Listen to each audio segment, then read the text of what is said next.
Hi, this is Anna Imagination. We are talking about nutritional knowledge. Nutritional knowledge. I love coming up with phrases and new words. And the reason why is because our current society, which I call the living death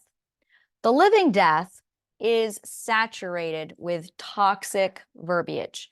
It is saturated with words and jargon that we hear so much about that we're now muted to it. And I realized in order to waken people, they need new words. They need fresh words because the jargon is so saturated, it's ineffective. And this is where the words nutritional knowledge, just chew on that. Chew on it. Nutritional knowledge. So we're going to talk about nutritional knowledge. Another thing we're going to talk about today is, and this is coming up I'm doing a whole series of videos, and these are some of them. So we have nutritional knowledge. The other thing that we have here is what I love to call, let me just take a look here, is your networking working for you? Understanding if your network is actually serving you. Your network should be serving you. And if your network is not serving you, you really need to take a massive step back and say, why am I investing time in this? A network is supposed to be serving you. And we're going to be covering that today as well. And we're also going to be covering, let me just go over here very quickly because I have a few things here and I'm like, yes, here they are. Here they are. So we also have the fresh words, changing your mind, changing the world. Fresh change does require fresh new words. And then strategic deliberation. We're going to talk a lot about strategic deliberation. And these are it. This is I love so much about this. And then we're going to cover skill sets versus your instinct. And that's a big one. Skills versus instinct and how that leads to expectations. So that's something else we're going to be covering. Now, if you are new to the Healing Garden, we also have the 12 Ethics Email Challenge. And that is something I'm going to be covering and going over with you. So these are all the things, and I'm not quite sure what my plan is yet. I do a lot of improv and whim. If it feels right, if it feels good, if it gives me joy, that's when I go in this direction. So I'm going to be doing about 4 or 5 videos this morning where it just kind of compounds all of this and I get it out there. And these are basically resources, and these are resources that the network, the Healing Garden Network, provides to you. Now, the Healing Garden Network is big. It's huge. And we have 4 different areas. We have, it is literally a tier 5 network. And we're going to cover that in network knowledge. So whenever you join a community, it can be small, it can be big, it can be a person of 2. It does not have to have a lot of people.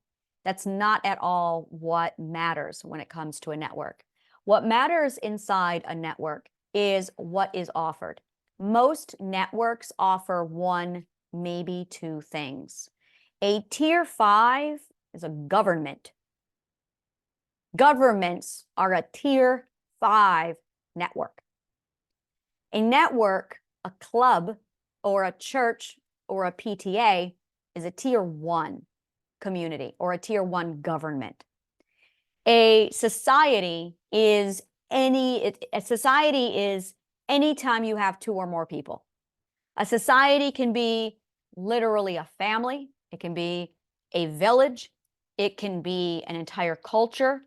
A culture is something that results from a society. It could be a movement. All of these things are different tiers and different types of networks. You can have networks within networks within networks within networks. So if you are attending a unique club inside of your church congregation, which is located inside New York City, which is located inside the United States, New York State, the United States, which is located on Earth, you are part of a community, a network within a network within a network within a network. And on that small private club, it's mostly entertainment. That's really what most of it is entertainment. Now, outside of that, if you were to look at a church community or a school community, they only deal with education. Sometimes they'll give you education and entertainment, like after school clubs. So a school is a tier 2 because it has 2 classifications. It gives you entertainment and education. Outside of that, you have resources such as mental or medical health. So if something is providing you with health services, now you're looking at a tier 3. Now you can just do health services, and now you're looking at just a tier 1 service. So if you have a business that offers just medical or mental services, that is a tier 1 network. It is just handing you one of these resources. Now, if you have something like the Boys and Girls Club, that is a tier 3. It gives you education, entertainment, and health services. So that's a tier 3 network. Now, when you get into the wonderful world of government, you are looking at education, health, entertainment, and business community, as in a working economy. Now we're getting into the world of tier 4. Now we're talking about a government. Now it could be a small government, it can be a big government, it doesn't matter. It just has to have 4 or 5 of these. And for every tier, it's how many of these characteristics there is. So when you're choosing a network, what you are really doing is choosing how a society is going to deliver X to you. We are doing all of this completely without any conscious awareness. Every time you join a group on Facebook, you are plugging into a community. You're probably plugging into a tier 1 community. 99% of the clubs on Facebook are tier 1 communities, tier 1 societies or networks. They are, most of them, just offering inspiration, just offering education, just offering entertainment. If you are on a website like meetup.com, the entire meetup is a network. And then you have every single group that you are involved with. So it's a community-based, it's giving you resources or it's giving you human connection. That's a tier 1, but it's also giving you entertainment. So something like meetup.com is actually a tier 2. It also gives you education. If you are in a group where you're getting education and you're getting community, you've got a tier 2 happening. So every time you step into a network, you are plugging into the available resources. And when you become consciously aware of this in a network, it changes the game. Because now it's what kind of resources are available to you? Is your network working for you? Now, the beautiful thing about these networks is they supplement the government. They supplement the big network. When you start to become aware of these different networks and how they work, what ends up changing is you start to become strategic over where you're going to put your time, your energy, your effort. Now you're going to start shopping for networks. And actually, we all do this. We shop for networks without realizing we're doing it. The concept of networking is primarily business. That's what we all think about when we think network. We go, oh, I business. And we specifically set it off to the side with this mindset of, oh, I've got to network to improve my business connections. And that's really where the concept of network comes into it. But it's actually not true. Networking is something you do when you look for friendships. When you are in school and you have a clique or a popular group or the nerd group, you are networking. You are in a community.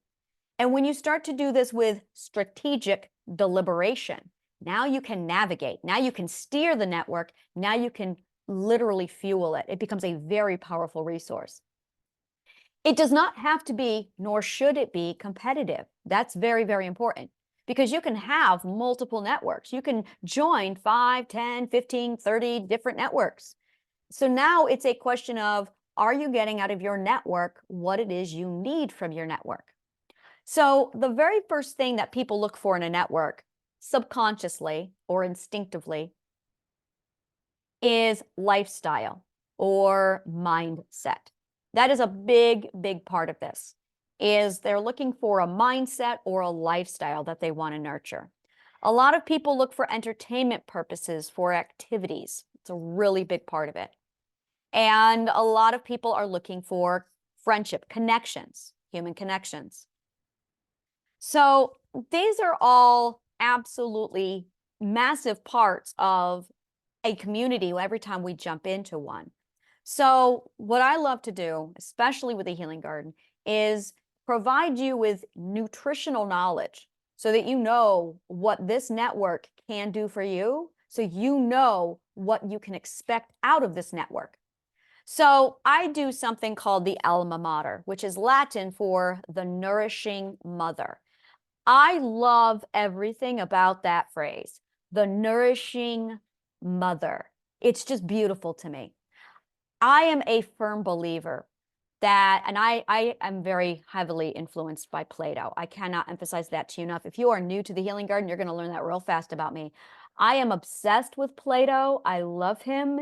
We have a relationship, Plato and I. There is a 30-year relationship between Plato and I. So he, in the Republic, in his book, The Republic, he talks a lot about a philosophy government. And one of the things he talks about is what a government could be, what it should be, what its purpose is. And this was stuff that I went, now we're talking. And this is where I came up with the concept of the nourishing mother. He called it the ship of state. I loved that. I love it too. I use it. But alma mater really hits home. A government governs its people.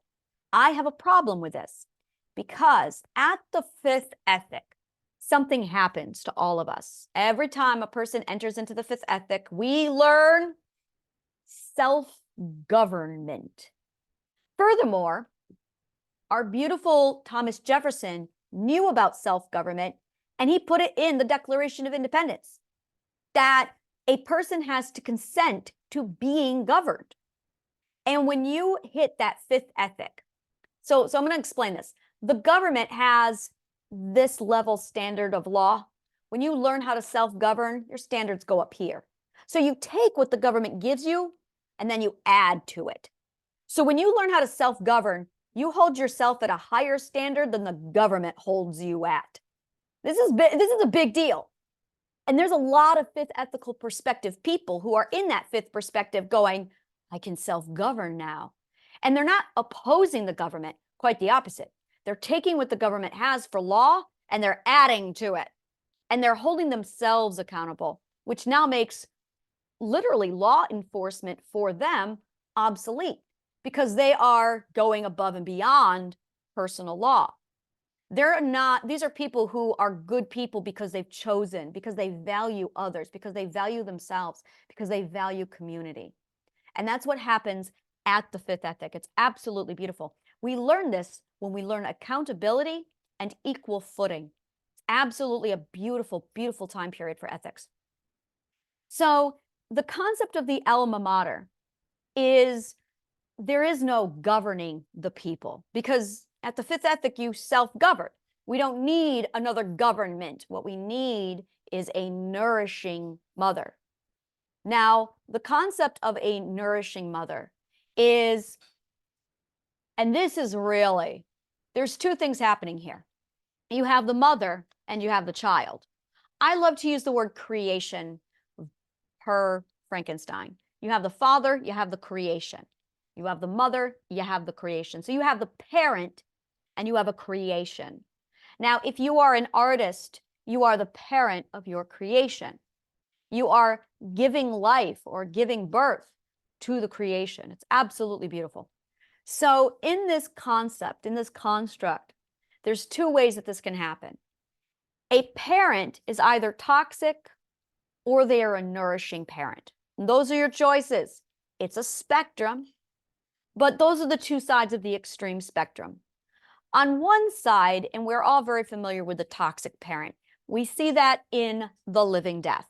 Those are people who are born in possession and they truly are toxic. That's narcissism. That's all the crap we see out in the world today. The other side of that is the nourishing parent, where their agenda is to fuel the child so that the child grows, becomes independent, so they can go forth and prosper. This is a prosperity mindset. So you have a prosperity mindset and you have a possession mindset. I really wonder. I was playing some games yesterday, and while we were playing the game, I noticed my mindset was changing during the game. I didn't like it.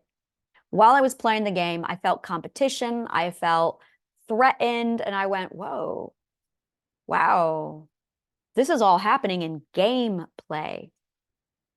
I grew up playing the game Monopoly. And I proposed in the middle of the game, how about instead of competing with each other, we just nourish and prosper each other and we help each other out? That was met with a yes, a I'm already doing that, and a I don't care. And I'm like, well, I'm just going to change that in my mindset. Instead of like competing with people and tearing them down so I can win and get ahead, I'm going to go ahead and do a whole prosperity mindset where, you know, it's a win-win-win situation where we all win, and we're going to go that direction, because I did not want it to cultivate a negative mindset. In the 1920s, the game Monopoly was invented. There were two versions of the game. Did you know? No, a lot of people don't know this. There were two versions of the game. One side was called the landlord's game, and the other side was called prosperity. Hasbro bought it and said, screw prosperity, let's call it the landlord's game, and they changed its name to Monopoly. Now, I love Monopoly, and whenever I played it, I crushed it. It was absolutely consume all the money and drown out everybody else and make everybody else impoverished. And I started to notice the mindset that cultivated. So recently, about 6 months to a year ago, I Googled the history of Monopoly and I found prosperity. And I went, what is this? And the game was meant to show you the two alternatives for an economic system. Guess which one we have? We have the landlord game. Our entire economy is built off of the landlord game. We're playing it. We're playing Monopoly. Did you know? You pay your rent, the landlords get more rich, and we get poor. Just like in Monopoly, until the market goes way out of anything that's even affordable, and we're all living with each other because we can't afford rent, and we all have 5 jobs. Sound familiar?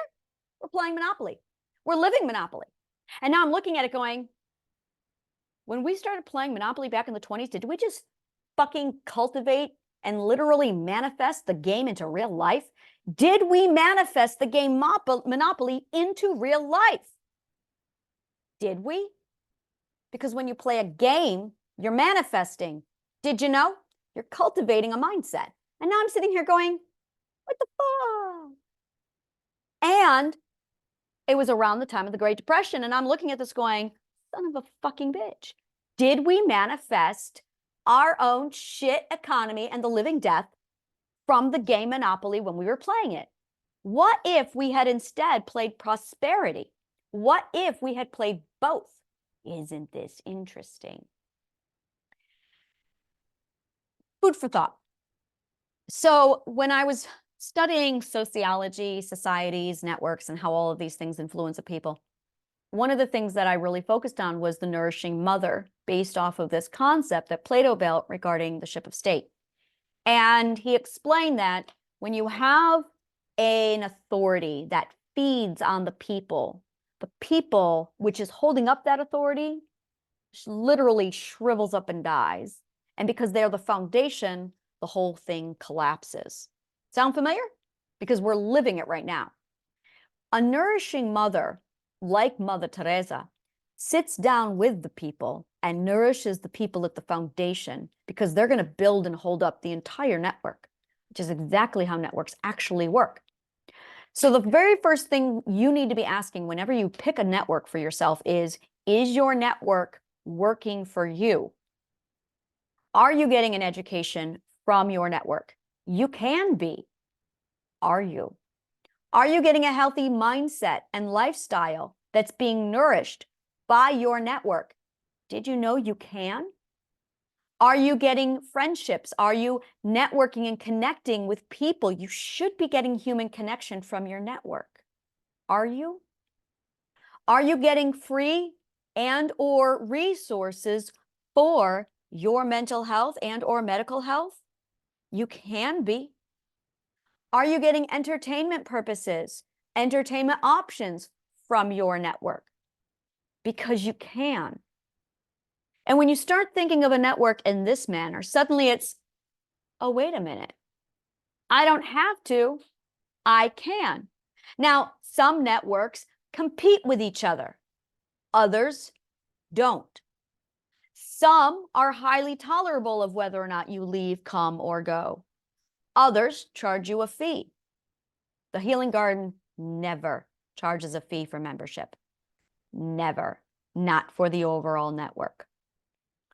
So that being said, when you look at it, when you look at the overall community, are doors opening for you? This is vital, because if doors are not opening for you in a network, it really is a big question of, why am I in the network?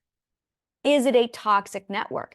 Every time I follow a group, I will look at the group and assess, what am I seeing from the leaders? If the leaders are complaining, if the leaders are bashing, if the leaders are toxic, I'm gone. I shut it down and I'm like, nope, I don't want that in my network. If I have people who complain, oh, no, no, no, they are not allowed in my network.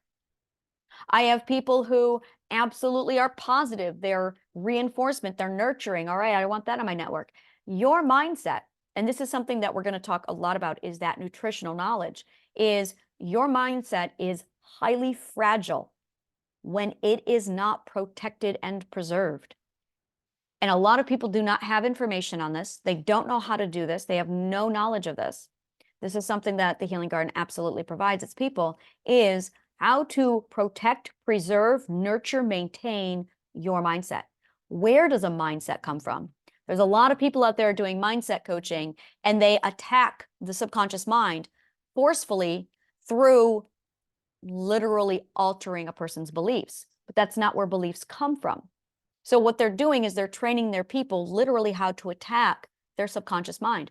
The subconscious mind has a defense system, self-preservation, that then turns on and defends the self against the self. You have a civil divide. You have a civil war. A union divided against itself cannot stand, which is why so many people lead into mental illness. This kind of knowledge is nutritional knowledge. Now you're understanding, oh, there's a lot more happening here in the subconscious mind that people have not been educated properly on. So once you start getting this information, it starts to help you see the subconscious mind in an entirely new light, and it allows you to manage your subconscious mind, cultivate it properly, nurture it so that it flourishes. Your network should be doing this for you. And if it's not, it's a big question of, what is your network doing for you? A network should be working for you, because that's why they want you to be part of it. So we have lifestyle, we have mindset, we have activities, we have connection. We cover what resources are available. I have a news bulletin board. We have many resources. We have websites. The Healing Garden is a city, an abstract city. It is vast. And we cover literally all the resources available. We have 5, it's a tier 5 network. So we're going to go ahead and I'm going to shut this video down. We're going to talk more into what strategic deliberation is. And we're going to talk further on skills versus instincts. That's a big one. Thank you so much. And may the kindest of words always find you.